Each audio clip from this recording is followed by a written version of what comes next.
hoje, como eu disse, nós vamos antecipar o quadro Momento às Promessas, afinal de contas, amanhã é um dia diferenciado, é um dia da eleição naquela entidade, e nós já estamos com o presidente P. Queiroz. Presidente, bom dia, obrigado mais uma vez pela sua participação no Momento às Promessas.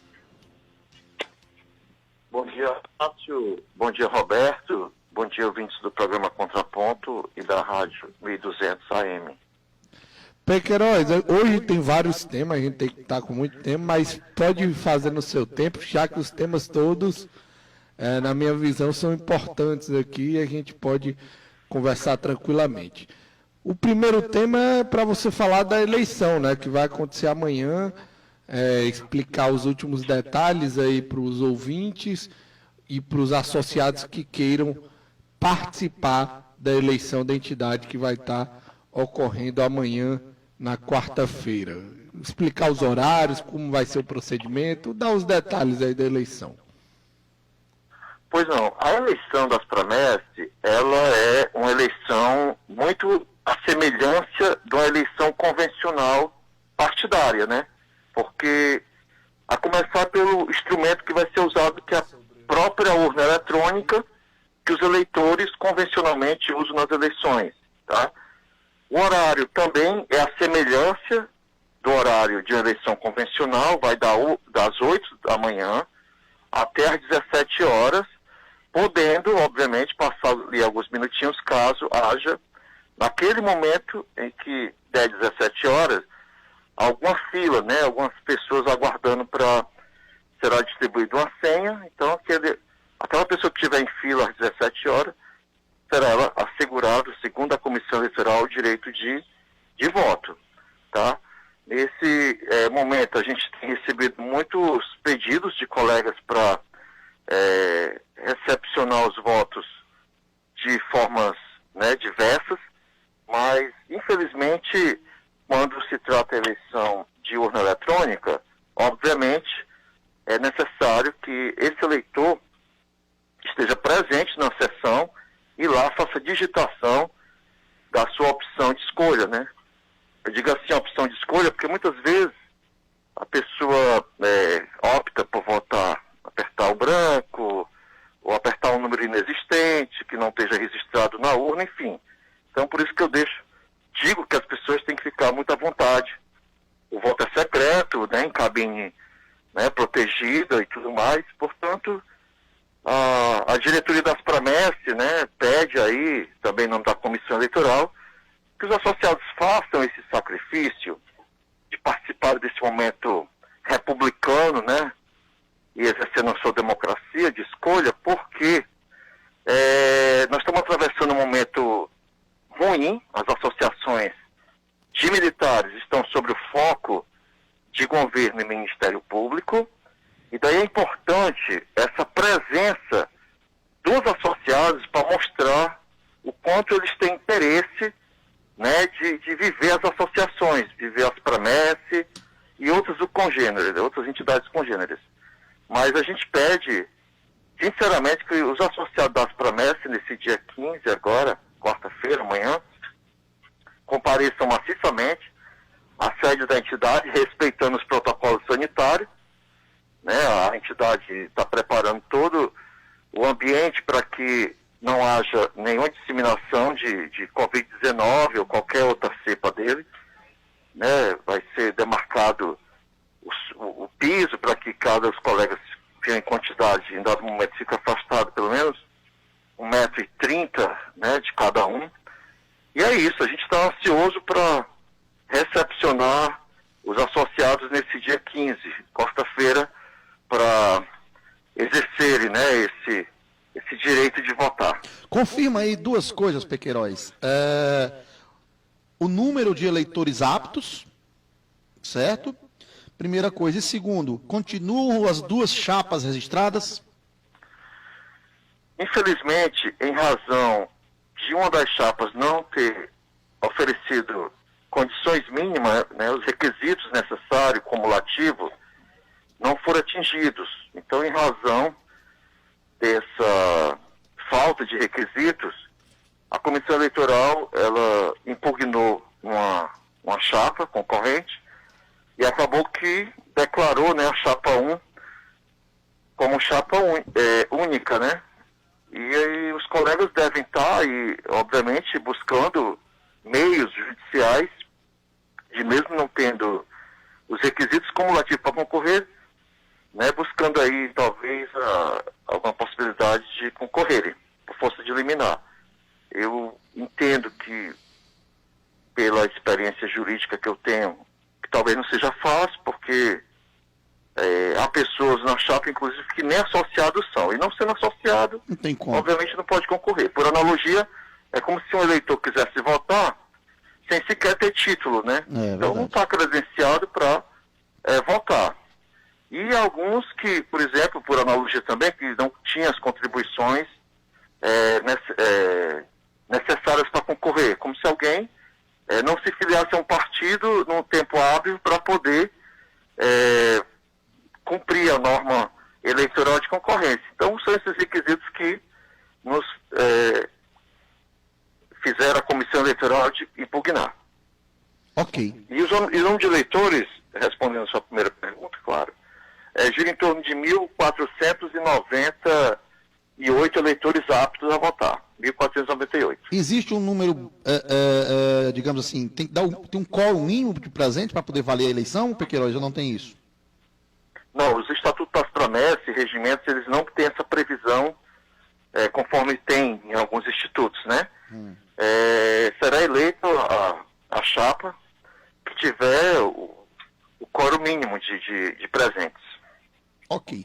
Pequeiroz, em relação à CPI, que a Assembleia Legislativa instalou em relação às entidades militares, tem algum fato novo? A Asprames já recebeu algum tipo de comunicado oficial? O convite para o senhor comparecer à Assembleia já chegou? Como é que está isso? Pois no último dia 10, agora, terça-feira passada, chegou na sede da Asprames o ofício assinado pelo deputado Salmito, que é o presidente lá da CPI, e nesse ofício ele elenca aqui uns 7 itens, né, que deve a Associação Asprames encaminhar para a comissão, como estatutos, ata de fundação, as atas sucessivas de eleição e posses, relações de diretorias, balanços contábeis, né, que eles querem verificar, e a relação de bens, né, mesmo que não esteja mais com a associação, mas que tenha sido adquirido em algum momento e tenha sido repassado, né, vendido ou doado, enfim. Eles estão pedindo essa documentação. E a gente, obviamente, deram 30 dias, então tem até o dia 10 de outubro, para poder encaminhar por várias opções que eles oferecem. Ou pode ser físico, lá na sede da Assembleia, ou pode ser também escaneados em extensão PDF pelo protocolo virtual da Assembleia, o que eu acho mais cômodo, né? Diante dessa questão de meio ambiente, não é de boa monta a gente gastar resmas e mais resmas de papel para poder apresentar algo que talvez não vá ser nem analisado. Essa é a minha percepção. Pequeiroz, ainda tratando sobre outros assuntos a nível nacional, a gente teve uma vitória dos militares estaduais em relação à questão da reforma eleitoral, né? Por 3 votos, não foi aprovado pela Câmara dos Deputados, pelo Congresso Nacional, a questão da reforma eleitoral que tinha aquela quarentena para os profissionais de segurança pública. Como você analisou essa situação aí do que ocorreu, né? Olha, eu fiquei muito feliz, né? Embora os votos tenham sido bastante assim preocupantes, porque foram apenas 3, então somente 3, eu fiquei preocupado, né? Ali na hora que o painel abriu, que eu assisti, né, ao vivo pela internet, eu fiquei ansioso, eu fiquei preocupado, porque estava tudo carreando, né, para realmente a gente ser punido, né? Que isso é uma punição perversa, tirar dos militares estaduais a oportunidade, como qualquer outro cidadão que goza do direito de concorrer a eleições, independente do período em que se afastou da atividade, né, descompatibilizou, porque já existe, né, o mecanismo de descompatibilização, que a pessoa tem que se descompatibilizar até 6 meses antes do pleito, né, de qual pretende concorrer às eleições. Então, eu avaliava como sendo perversa essa quarentena de 5 anos para que o policial militar pudesse concorrer às eleições partidárias, né, mas graças a Deus, esses 3, só os 3 não, né, porque houve todo um número, mas acontece que 3 foram, assim, essenciais para poder dar essa maioria, né, que era necessária para poder rejeitar essa situação em que os militares iam vivenciar.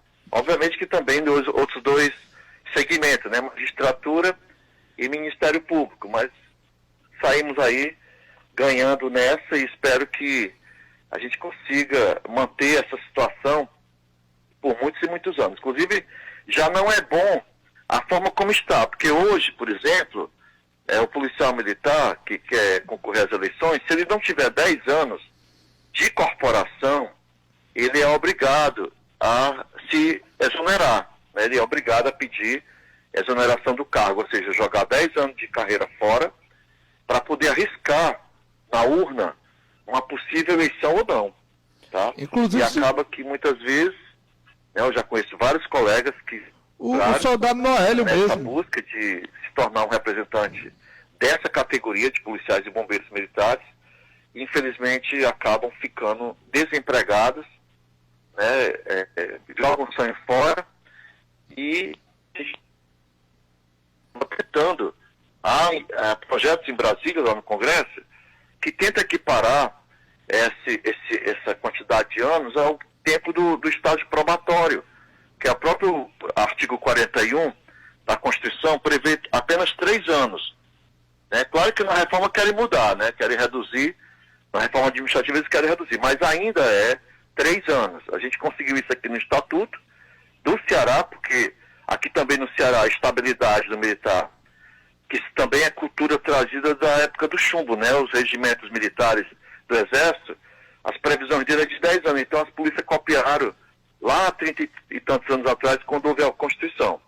Mas a gente está lutando para que o militar, policial e bombeiro tenha esse direito como é igual a qualquer pessoa de concorrer e depois voltar para a sua atividade. Não, o que tem menos de 10 anos é obrigado a se tornar civil, né, renuncia o cargo a qual passou no concurso público, e quem tem mais de 10 anos, se porventura for eleito e vier tomar posse, mesmo como suplente, ele é transferido imediatamente para a reserva com os proventos proporcionais aos anos que tinha de polícia e não pode voltar para trabalhar.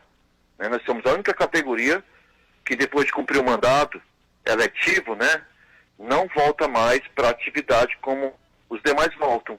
Né? Tem alguns, inclusive, que é compatível. O vereador, por exemplo, né, policial civil, ele pode exercer atividade de policial civil e de vereador. Já os policiais militares não podem. Há um impedimento brusco, né? Eu não sei porque que só pode ter sido o policial militar que matou Cristo na cruz, porque é uma categoria para sofrer, viu? É uma categoria que sofre demais na sociedade. Então só pode ser um carmo muito grande que carrega essa categoria dentro da sociedade. Inclusive, você falando aí, eu lembrei do soldado Noélio, quando foi candidato a vereador, ele não tinha 10 anos e ele teve que sair, né? Teve que sair da polícia, teve esse caso que você falou de não ter 10 anos. E o outro caso que você falou me lembrou do próprio Sabino, né? Que não foi reeleito e foi para a reserva automaticamente quando foi eleito deputado federal, né? E se caso não tivesse isso... Tanto o Sabino como o Capitão Wagner, eles não voltam mais a exercer atividade policial militar e são transferidos para a reserva proporcionalmente com os anos que tem na corporação.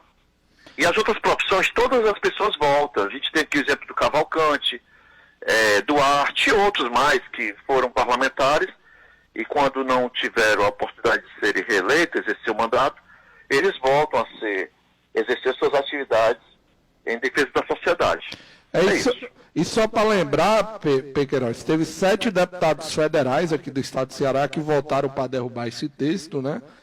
E 3 votos surpreendentes aqui que ajudaram, porque se esses 3 tivessem votado a favor, é porque esse tema, para quem não lembra, era um tema que interessava o governador Camilo Santana. Ele queria que isso acontecesse, essa quarentena.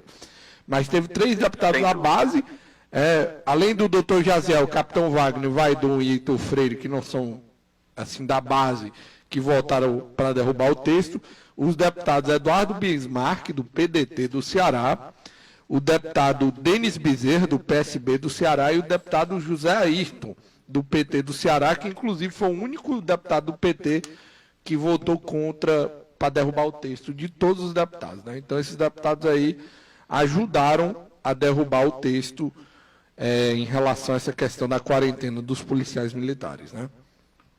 Sem dúvida nenhuma. A quem a gente aqui publicamente gostaria de, através do rádio, da Rádio Clube 1200 AM, agradecer esses parlamentares por terem dado a oportunidade desses policiais e bombeiros militares brasileiros, que a lei é nacional, não é do Ceará, é nacional, continuarem, quando quiserem, e obedecendo os requisitos do artigo 14 da Constituição, que é isso que eu acabei de falar, que se tiver menos de 10 anos é obrigado a se exonerar, e se tiver mais de 10 anos tem que ficar consciente que se for eleito e tomar posse, vai para casa com os proventos proporcionais aos anos de corporação. Eu quero agradecer aqui publicamente a esses congressistas que rejeitaram essa proposta exacerbada aí que criaram aí como forma de punir essa categoria. Ô, Queiroz, outra coisa ainda a nível nacional, ontem o governo federal lançou o Programa Nacional de Apoio à Aquisição de Habitação para Profissionais de Segurança Pública, o programa chamado Habite Seguro. Por meio de iniciativa, esses profissionais poderão contratar cotas de crédito imobiliário com condições e regras específicas. A iniciativa cumpre o que determina a Lei do Sistema Único de Segurança Pública, o SUSP, que é apoiar e promover o sistema habitacional para os profissionais de segurança pública. Por se tratar de um programa de caráter social, agentes de segurança com renda bruta mensal de até 7 mil terão prioridade. Será possível financiar até 100% do valor do imóvel e as subvenções poderão ser concedidas para a aquisição de imóveis novos e usados e para o financiamento de construção individual com valor de até R$300 mil. No primeiro ano do Habite Seguro, que já é esse ano 2021, o Fundo Nacional de Segurança Pública será de 100 milhões. Nos próximos anos, além dos recursos deste fundo, contarão também com emendas parlamentares para que juntos possamos robustecer ainda mais este programa, explicou o ministro da Justiça, Anderson Torres, né? Além disso, Pedro, antes de você comentar, eu vi uma entrevista do presidente da Caixa, que é o presidente da Caixa, Pedro Guimarães, né, falando que garantiu que não faltará verba do banco para o programa habitacional Habite Seguro. Ele disse que, pelo Ministério da Justiça e Segurança Pública, por os próximos anos, a Caixa direcionou ao programa 5 bilhões, mas disse que pode ser revisto a depender da demanda. Ele diz aqui, temos 5 bilhões para essa operação, mas se houver demanda de 10 e 15, a Caixa não vai faltar dinheiro para emprestar para os policiais e bombeiros. Queria que você comentasse essa ação aí do governo federal, Queiroz, que é um tema que você trabalha há muito tempo. Pois esse tema, para curiosidade aí dos ouvintes da Rádio Clube, é um tema que nasceu lá em 1990. Eu quero crer que aqui tem muita gente ouvindo que nem nascido ainda era, né? Porque para quem nasceu em 90, hoje está com 31 anos. Eu tenho certeza que tem muito ouvinte da Rádio Clube que está aí na faixa dos 18 aos 28, 30 anos, né? Então, lá em 1990, a gente iniciou essa busca da habitação para que o policial pudesse, né, ter sua casa própria e não estar vivendo de aluguel e nem em locais onde não seja condizente com a sua necessidade social.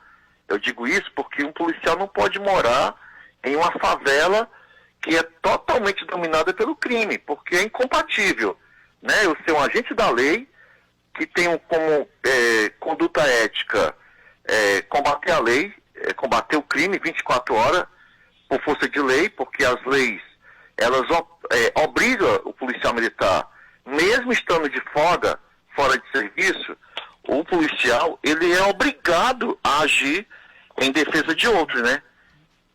A gente já viu muitos casos em que policiais às vezes são lesionados ou são executados porque resolvem ali naquele momento, levado pela emoção inclusive, agir em favor de terceiros.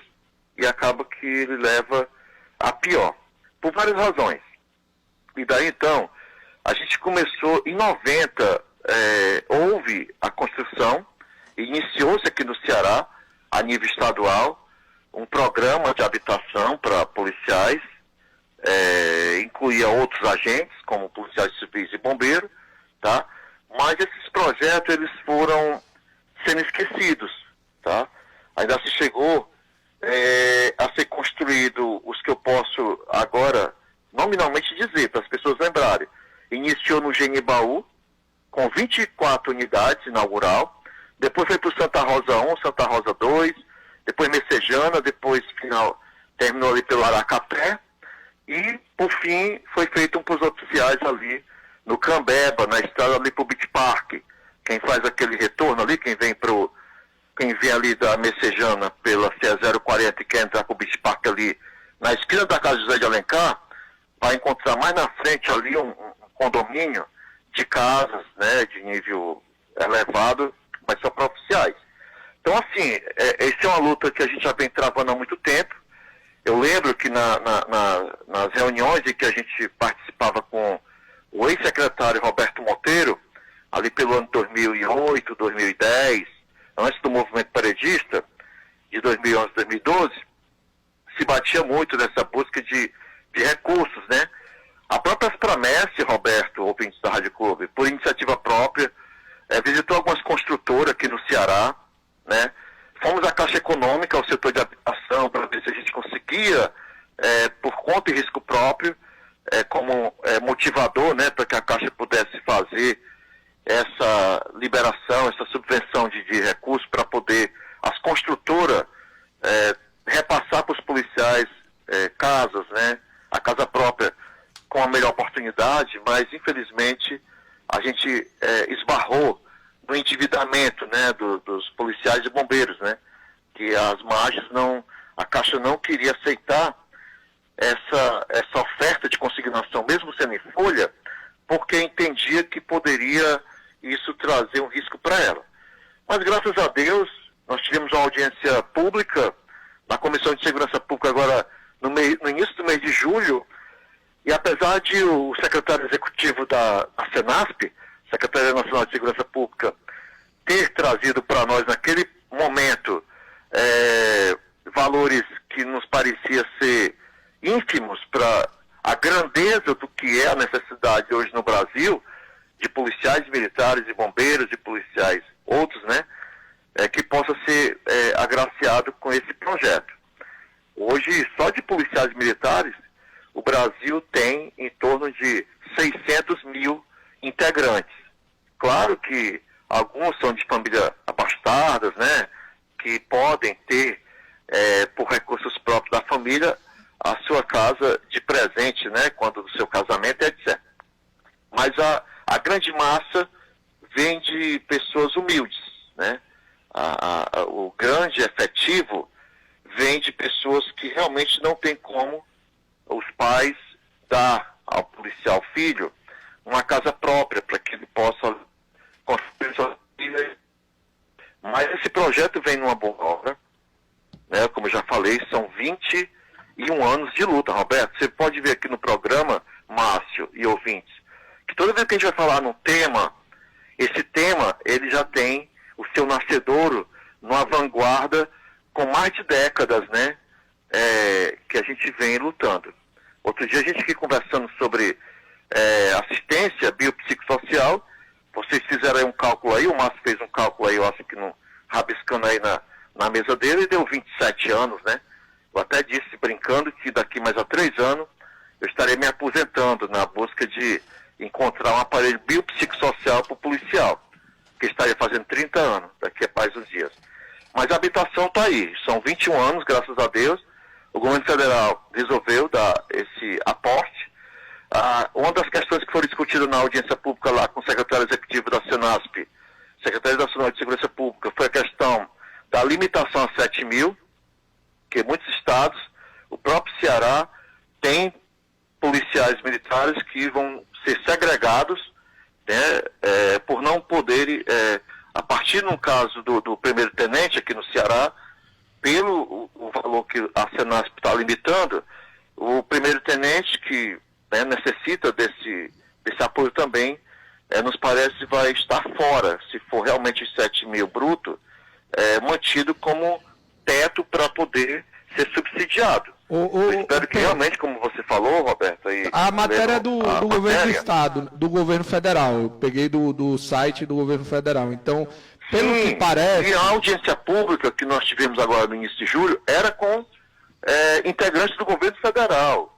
Né? Então, pelo que parece, vai dar prioridade a esse pessoal, que até 7 mil vai ter prioridade. Isso. Depois vão abrir para os outros. É a praça de um modo geral, é o cabo, o soldado, o sargento e o subtenente. Isso. Que é a praça, que é o corpo maior das instituições militares. Né? Esses aí realmente, como eu já falei, são pessoas que vêm de famílias modestas, que não podem arcar com a aquisição da casa própria para o militar. E a remuneração, né, respeitosamente, como dizem os bons juristas, respeitosamente, a remuneração paga pelo governo do Estado a um policial militar não dá realmente para ele incluir no seu orçamento a aquisição de uma casa própria. Não dá. Por isso que a maioria não tem, porque a gente, como eu falei, a gente foi na Caixa Econômica com vários construtores, pessoas que são proprietários de construtora. Tivemos uma manhã todinha, rapaz, no auditório aqui da Santos Dumont, com a gerente de habitação da Caixa, mas não houve jeito, tá? Por mais que eles estivessem lá oferecendo condições, os empresários do ramo da construção civil, né, e faziam consórcio para sair mais barato a aquisição de material, né, tijolos, enfim, a Caixa não foi generosa naquele momento em dar ao policial essa oportunidade. Mas, como eu já falei, tenho que deixar aqui registrado meus agradecimentos ao governo federal por estar trazendo essa oportunidade, esse programa, em que poderá, se Deus quiser, espero que realmente a coisa se materialize e a gente possa verdadeiramente ver os policiais cearenses ter a sua casa própria para que possa desfrutar com a sua família num ambiente salutar, um ambiente que seja distante de onde esteja sob domínio de criminosos. Obrigado aí, Pedro Queiroz, pela participação aí aqui no programa Contraponto no momento Asprames. Eu que agradeço, vocês são muito generosos comigo, né? Quero agradecer aí os ouvintes da Rádio Clube. Ok, valeu, Pedro, muito obrigado pela participação. Que Deus abençoe a todos vocês e a nós também, claro. Amém. Um abraço. Valeu. Tchau.